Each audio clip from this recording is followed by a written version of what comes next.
صنعت برای اندازه‌گیری فشار دو نوع مختلف گیج فشار استفاده می شود. گیج‌های فشار بوردون تیوب و گیج‌های فشار دیافراگمی.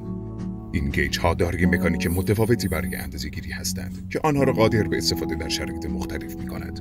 در گیج‌های نوع بوردون تیوب فشار به صورت مستقیم از بوردون تیوب به کمک موومنت به عقربه انتقال می یابد.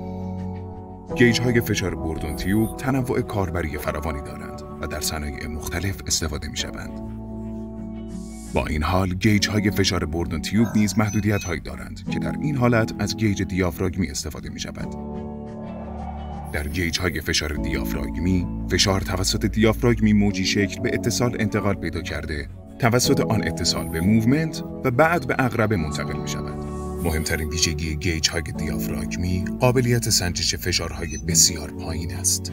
به علت سطح گسترده دیافراگم، سنجش فشارهای 16 میلی بار به بالا نیز امکان پذیر می باشد. از طرف دیگر، گیج‌های بوردون تیوب کمترین میزان سنجش فشار در آنها 600 میلی بار می باشد. گیج‌های دیافراگمی در مقابل فشار مازاد مقاومت بهتری نسبت به بوردون تیوب‌ها از خود نشان می‌دهند و علت آن قرار گرفتن صفحه دیافراگم بین دو فلنج می‌باشد. به صورت سفارشی، گیج‌های دیافراگمی ویکا توانایی مقاومت در برابر فشار مازاد را حتی بیش از 5 برابر دارند.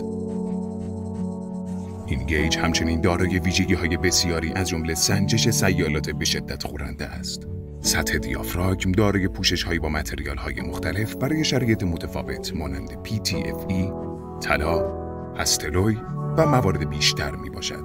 این پوشش‌ها مقاومت بیشتری به سطح دیافراگم در مقابل مواد خورنده میدهند. به صورت اختصاصی، امکان استفاده از متریال‌های متفاوت برای فلنج پایینی دیافراگم وجود دارد. برای اندازه‌گیری فشار سیالات با گرانروی بالا، استفاده از دیافراگم به دلیل تخلیه راحت آنها توصیه می شود. انتخاب بین گیج‌های فشار دیافراگمی و بوردون تیوب همیشه بسته به شرایط موجود می باشد. در دقیق صنعت اپاتان، ما همیشه آماده خدمت رسانی، راهنمایی و مشاوره بیشتر برای انتخاب گیج فشار مناسب شرایط صنعت شما هستیم.